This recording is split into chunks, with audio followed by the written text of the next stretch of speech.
Indian premier league IPL এর এবারের আসরে মহেন্দ্র সিং ধোনির মাঠে নামা নিয়ে ধোঁয়াশা কাটছেই না।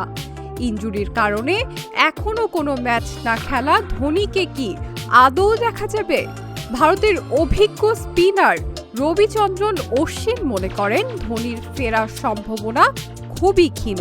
তবে একটি বিশেষ পরিস্থিতিতে তিনি চেন্নাইয়ের মাটিতে বিদায়ী ম্যাচ খেলার সুযোগ পেতে পারেন।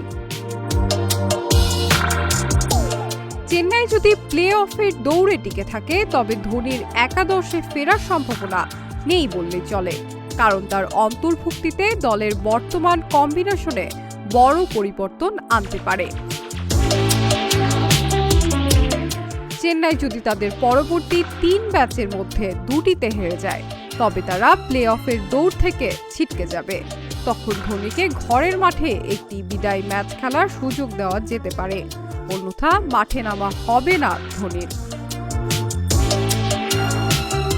মৌসুম শুরুর আগেই মাংসপেশির ইনজুরিতে আক্রান্ত হন ধোনি।